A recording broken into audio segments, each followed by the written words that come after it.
Hello everybody, Spinbot here, and I was having a really good day today, and I thought, what better way to mess all that up than to visit everyone's favorite website, TikTok. Yes, ladies and gentlemen, today we are going to do a little bit of a challenge. Now, if you're not aware, on TikTok there actually is this hashtag sample this. And if you're not aware of this, this is kind of like a trend on TikTok for producers to make this really cool sample, put it out there for other producers to do with it what they like. And I would like to try this out and see what kind of cool stuff we can make. Let's try the first one here. Ooh.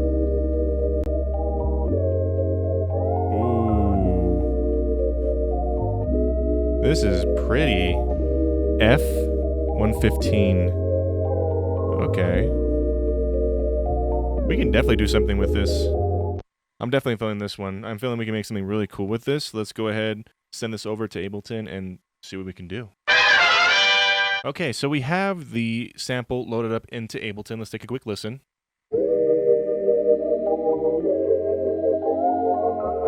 I went ahead and added a few effects as well to kind of just enhance it a little bit for my use.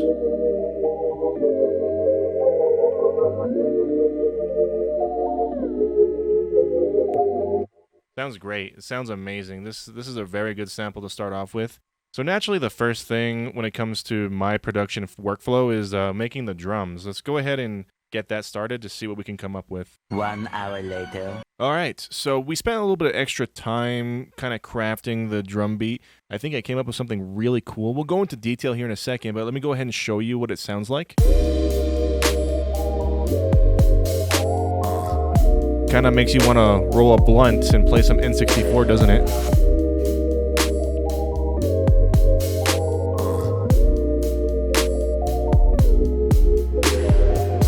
So let's go over a little bit of what I've done here. So first things first, one thing that I really like with my drum beats is a natural sounding hat.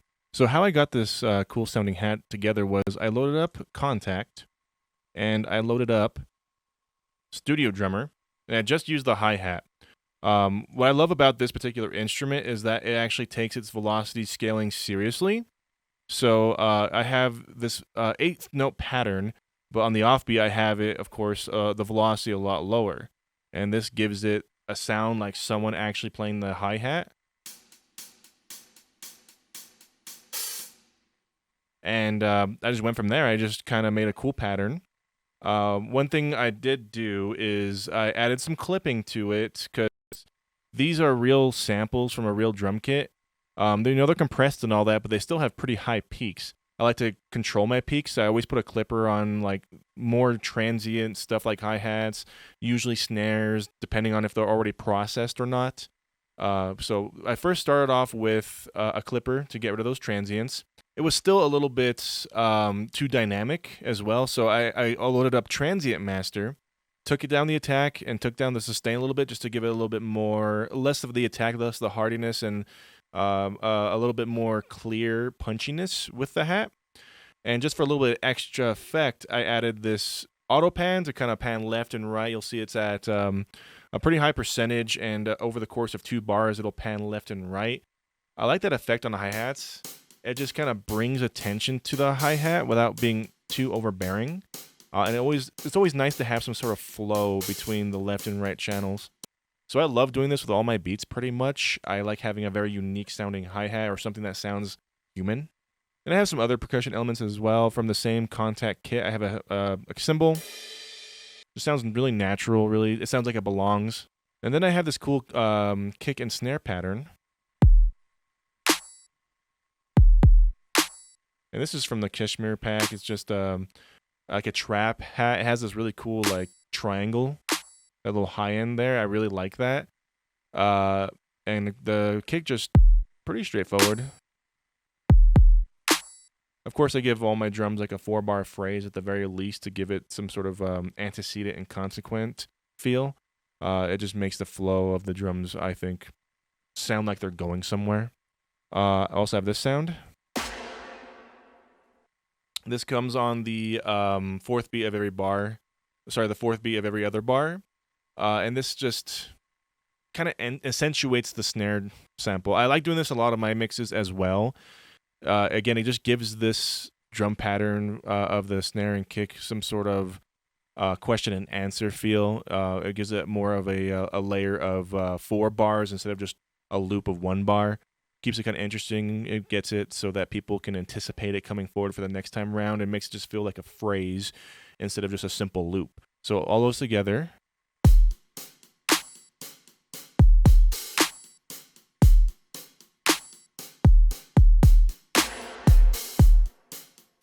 That's basically it for the drums. I added this midsection. I took the same hi-hat and I added a lot of reverb to it, and I added a flanger to it.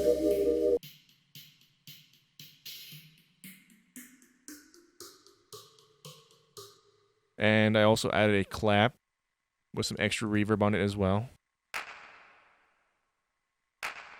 And this just kind of gave me a midpoint to the song. Along with that, I took the same sample and I tweaked it a lot. I added a lot of extra dreamy elements, some grain delay, an auto filter, just to kind of get rid of those highs. I paralleled this with my favorite plugin for like this lo-fi hip-hop style, which is Drip. I just kind of cranked the lo-fi overall as high as it can go, and I added a dry channel to it as well so I can tweak it a little bit more. I also added this auto pan that kind of gives it a vibrato effect, and then again, that's on top of the dry channel. And then they are both affected by another channel, which is Dreamy, and this is kind of that's a grain delay that gives it a little bit extra sparkle. So it makes it sound like it's going more lo-fi for this midsection. So over here, with the actual drum beat, it's pretty clear. But then when it moves on to this next section, it comes in and has this filter and the lo-fi sound with the dreamy grain delay. Again, just gives the track a sense of progression. So with those two together,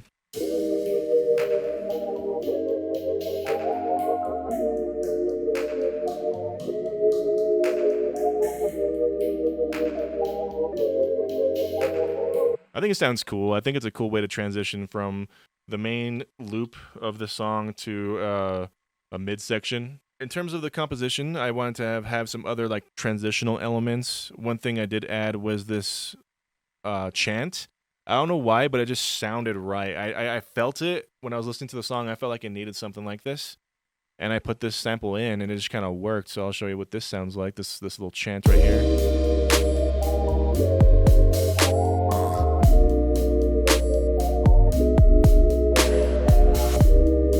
It sounds like it belongs. I can't really explain why I did that, why I made that choice, but I really like it. Just makes me, when I'm listening to this track, it makes me want to go, oh.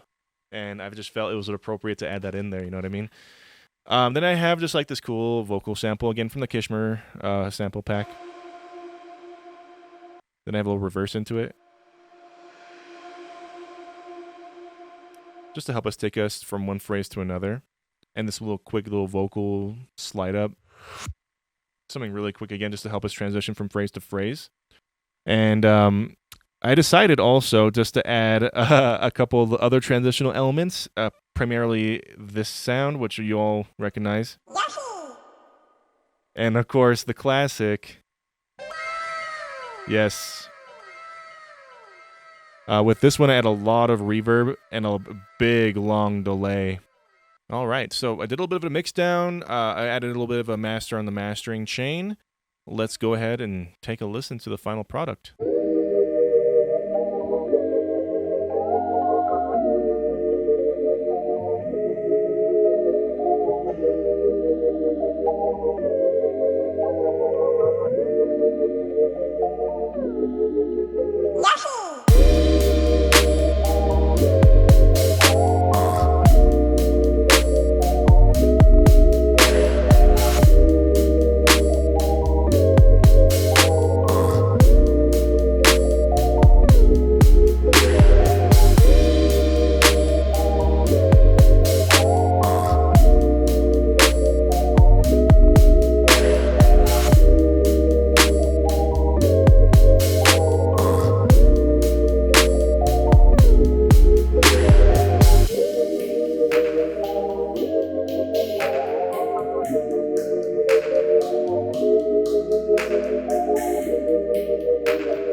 All right, that was a lot of fun. Let's move on to the next one.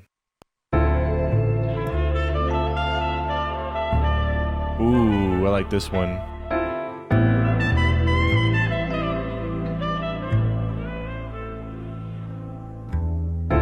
Okay. This one has a really cool jazzy flow to it. 150 BPM. Yeah, this would make a really cool, like, hip-hop track, something to rap to.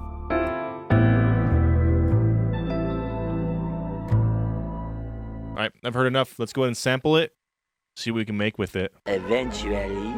All right, so been working on this for a little bit of time here. Kept it fairly simple in terms of the drums. I didn't really add any other melodic content. I think the original sample had plenty of that to work with. What I really focused on was a lot of the extra details when it came to the percussion elements, the drums, the fills, keeping it interesting, and transitions. Tried to keep the spirit of the sound intact with the drums and added some transitional elements to help keep it through. To start off with, the first part of the phrase, I did add, of course, drip and some reverb to give it a different kind of sound. Then we have these big transitional elements that take us into the main unedited sound, along with the drums, and then back out with the edited part of the sound. Gives us a beginning, a middle, and an end, pretty much. Again, not a very long track, but I think it suits the purpose, so go ahead and take a listen.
All right, so I think that came out well. Not bad for only about an hour's worth of work. But again, the track will be available on my SoundCloud, link below.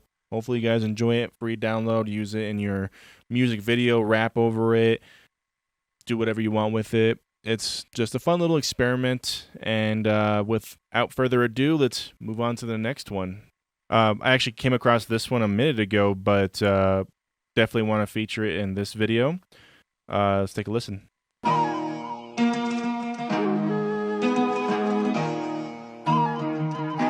Yeah, I like the cinematic quality to this. Sounds like we can make something like really epic with it. So I think we found the sound that we want to go with. Let's pull it into Ableton and see what we can do with it. One eternity later. We have made a lot of progress on this. I came up with a few cool ideas that I want to show you guys. This one was a little bit different because this is more of an orchestral epic kind of sound. And yeah, you can make it into a hip-hop beat, which is what exactly I did. But I kind of wanted to preserve more of the action-type cinematic sound to it as well. So I'll kind of show you what I did here. So first things first, I added a kind of a sub-bass layer just with this synthesizer, this serum, just something to give a little bed. It's not so prevalent in the final mix, but that bass sound does stick out. I also added some strings. I just used contacts, action strings. Useful, very, very useful for this kind of sound. I also added some hard-hitting drums. Kind of gives it that, that cinematic, just epicness. I added some timpani, which I love in orchestral, like hip-hop type stuff and orchestral stuff in general. Big tonal hits. And then I have this really cool plugin from Contact, Rise and Hit. Super, super epic, big transitions, great for orchestral stuff. And then I added a basic hip hop beat. Just some ratty hi-hats, some snares, and of course a kick drum. Big echo on the snare. You'll notice too that it has a swing pattern on it.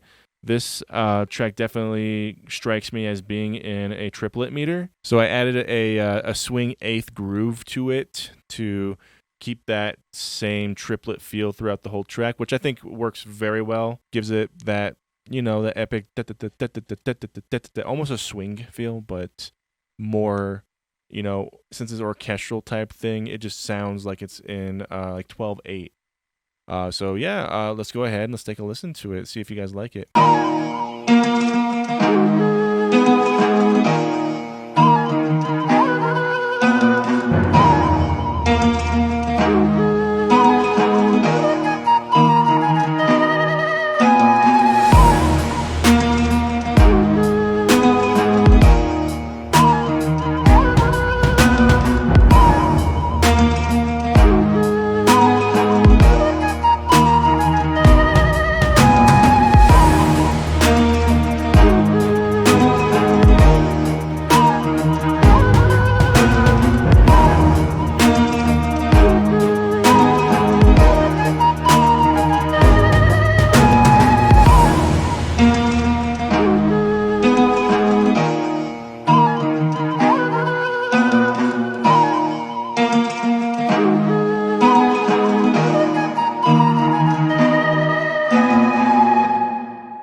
And that was the final track for this evening. What was the point of all this? What was the point of me going onto TikTok, finding some samples, and making them live, basically, and recording the whole process? Well, I guess the number one thing I want to convey when it comes to music production, if you guys are interested in learning music production, if you guys are practicing to become a music producer, the number one skill set that I think is probably the most important over mixing, over mastering, over even composition, is the ability to finish a track.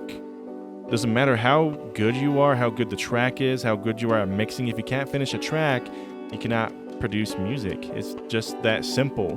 For me, this is an exercise to finish tracks. These tracks are done. They're going to be published. They're not the best. They're not even that good, really, honestly. Like, I can do a whole lot better if I spend the time on it. But for me, it was about getting these tracks in, getting them done, realizing an idea that I have, putting as much effort as I can into it, and doing it as fast as I can to produce this video for you guys. So if there's one takeaway that you can take from this video, is learning how to finish tracks. Don't worry about the quality of it so far during the process. Just make the track, finish it, show it to your friends, post it somewhere, what have you, and then move on to the next one, because the next one after that will be better. And then the one after that will be even better. And if you do 3 of them in one sitting, you've learned a whole lot during that 2, 3, 4 hours that you sat down making these tracks that may not be the best. They may not be pro quality or anything like that, but you're learning. You're learning how to finish a track, which is the most vital skill you can learn as a musician, as a producer. If you guys enjoyed the video, I'd really appreciate if you would like it. Even consider subscribing to the channel. I'll be putting out a lot more content like this. If you guys have any suggestions for future videos, if you want me to do a tutorial on certain things, if you have any questions about your music making process or how I particularly make music, I'll be happy to answer. I also have a Discord. You guys can come there, ask me questions. We can sit down, have a session. I'm all here about the community. I'm here to help out other music producers become better at their craft, and I'll continue doing so. Thank you again for watching. Love you all. Have a great rest of your day.